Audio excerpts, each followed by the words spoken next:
Hello student, this is नूतन चौहान। आज इस video में क्या करने वाले हैं, क्लास 9th का हिस्ट्री का chapter Nazism and the rise of Hitler.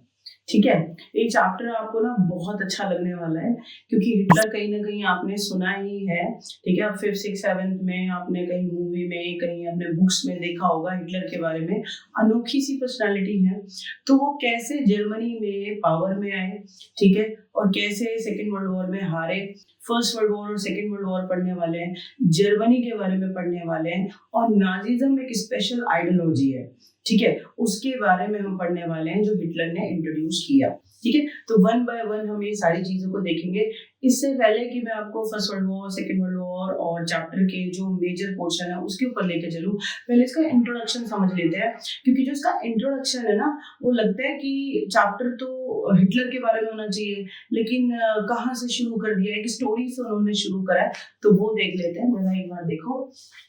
In 1945, a little 11-year-old German boy Helmut, ठीक है, तो 11 साल का एक बच्चा है, 1945 की बात है, नाम है उसका हेलमुथ।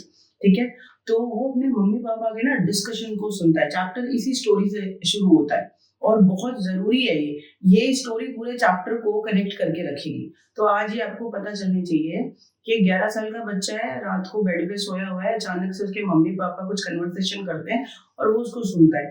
क्या सुनता है कि उसके मम्मी पापा डिसाइड कर रहे हैं कि वो पूरी फैमिली के साथ मरे, सुसाइड अटेम्प्ट करें, या अलोन सिर्फ फादर ही अपने आप को मारे। बच्चा घबरा गया कि ऐसे कौन फैमिली में डिस्कस करता है। वेरी नेक्स्ट डे उसके पापा फिजिशियन है, उसको घुमाने के लिए लेके जाते हैं, उसके साथ बच्चों का जो ओल्ड सॉन्ग होते हैं वो गाना गाते हैं, अच्छा टाइम वो स्पेंड करते हैं। उसके पापा जो हैं हेलमुथ के, वो क्या करते हैं बेटा, अपने आप को बाद में शूट कर लेते हैं गोली से।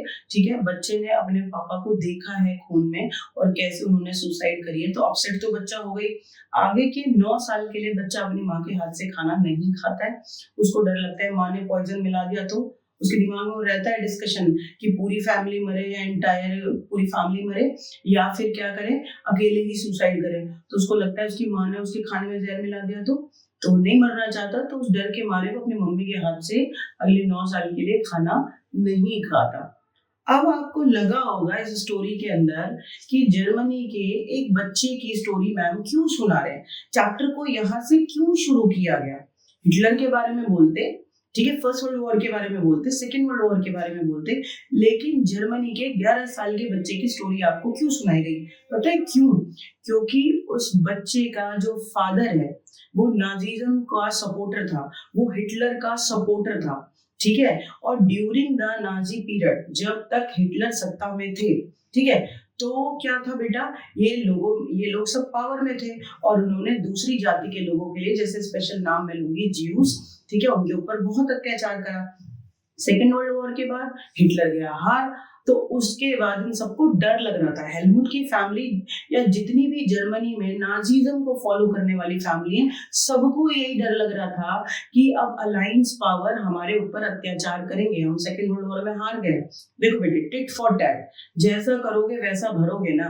तो during the Nazi ideology time period, Hitler time period, तो जर्मनी में जो नाजी आइडियोलॉजी के फॉलोअर हैं, हिटलर के फॉलोअर हैं, इन्होंने जिप्सीज पे और ज्यूस पे, पॉलिश पे, हैंडीकैप्ड पे बहुत अत्याचार करा, इनको बहुत मारा। ठीक है, अब हिटलर हार गया तो पलटवार तो होगा ना, तो वो डर के मारे डिसाइड कर रहे हैं कि अलायंस पावर उनको टॉर्चर करे, मारे, द बेटर थिंग इज वो सुसाइड कर ले। इसीलिए चैप्टर को इस बच्चे की स्टोरी से शुरू किया गया है कि कितना डर का माहौल है सेकेंड वर्ल्ड वॉर के बाद जर्मनी में। बात समझ में आ गई आपको? होपफुली अंडरस्टैंड चैप्टर को, इसलिए यहां से शुरू करा। ठीक है, आगे आप देखो, May 1945 Germany surrendered to the alliance, यानी सेकेंड वर्ल्ड वॉर में जर्मनी हारा और अलायंस पावर के सामने सरेंडर कर दिया। आपको पता है सेकेंड वर्ल्ड वॉर के टाइम पर, ध्यान से इस बात को सुनना, एक नंबर के लिए बहुत इंपॉर्टेंट है, आज खत्म करके जाओ।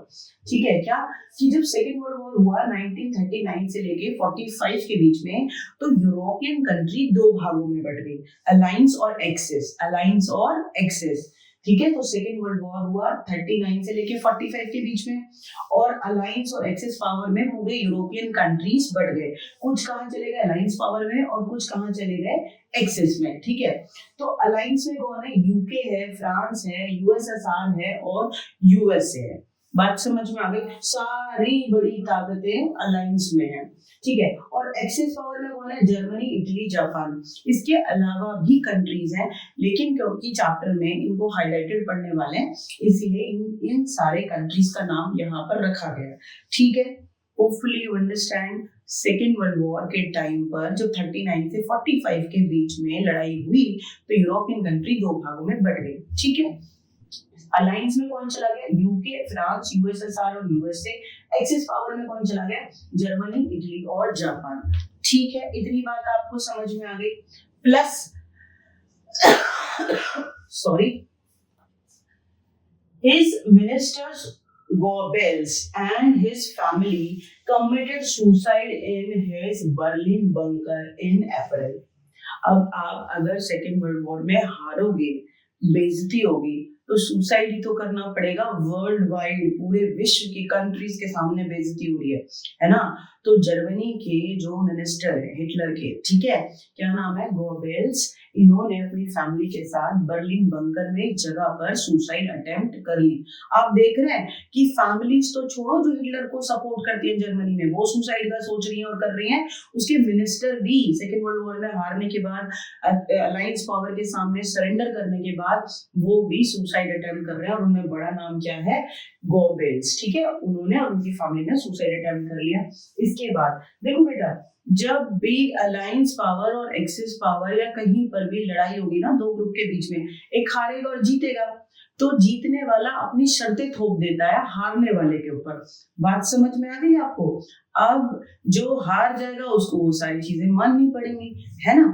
तो जब सेकेंड वर्ल्ड वॉर में जर्मनी हार गया, तो जितनी अलायंस पावर, जितनी कंट्रीज है, उन्होंने एक जगह मीटिंग ली, एन इंटरनेशनल मिलिट्री ट्रिब्यूनल। ठीक है, international military tribunal at the Nuremberg, ये जगह का नाम है न्यूरेमबर्ग। जगह पर अलायंस पावर ने मिलकर, ठीक है, एन इंटरनेशनल मिलिट्री ऑर्गेनाइजेशन बनाई और डिसाइड करा कि जो वॉर में जितना सारा नुकसान हुआ है वो सारी गलती जर्मनी की, अब जर्मनी को ही भरपाई करनी पड़ेगी। फर्स्ट वर्ल्ड वॉर में भी जर्मनी हारा था, वो मैं भी आपको आगे बताऊंगी। ठीक है, तब भी अलायंस पावर ने जर्मनी से बहुत कुछ छीन लिया था। ठीक है, तो प्लस इसी तरीके से एन इंटरनेशनल मिलिट्री ट्रिब्यूनल, ये मीटिंग हुई, कहाँ हुई? न्यूरेमबर्ग में हुई। अलायंस पावर्स ने करी और डिक्लेयर करा कि वॉर में क्राइम का जो मेन हेड वो कौन है? जर्मनी है। जर्मनी के ऊपर सब कुछ सौंप दिया। बात समझ में आ गई आपको इतनी? Plus for war crime and the crime against humanity, मतलब वॉर में जितना भी क्राइम हुआ है, इतना खून खराबा हुआ है और ह्यूमैनिटी के अगेंस्ट जो इतना बड़ा एपिसोड हुआ है, तो अलायंस पावर ने किसके ऊपर ये जिम्मेदारी थोप दी? जर्मनी के ऊपर। Hopefully you understand what I am trying to tell you. This chapter connect with First World War, Second World War, and Hitler come in power in Germany and introduce Nazism. तो एक एक कर हम ये सारी चीजें समझेंगे। इंट्रोडक्शन में हमने समझने की कोशिश करी हेलमुट की स्टोरी के थ्रू, एक बच्चा है और कैसे वो सारी चीजों को देखता है और घबराता है। ठीक है, और जैसा हेलमुट की फैमिली में हुआ, लगभग नाजिज्म को फॉलो करने वाले, हिटलर को फॉलो करने वाली हर फैमिली सुसाइड के बारे में सोच रही थी। क्यों? क्योंकि जर्मनी सेकेंड वर्ल्ड वॉर में हार गया था और हिटलर ने और उसके मिनिस्टर्स ने सरेंडर कर दिया था। ठीक है, और अलायंस पावर ने जर्मनी को पूरा वॉर के गिल्ट क्लाउज उनके ऊपर इम्पोज कर दिया कि आप ही की गलती है, आप ही की वजह से इतना बड़ा नुकसान हुआ है। ठीक है, तो हम नेक्स्ट वीडियो में आगे चैप्टर को कंटिन्यू करेंगे। आपको बहुत मजा आने वाला है। तब तक के लिए आप बहुत खुश रहो और बहुत ज्यादा पढ़ते रहो।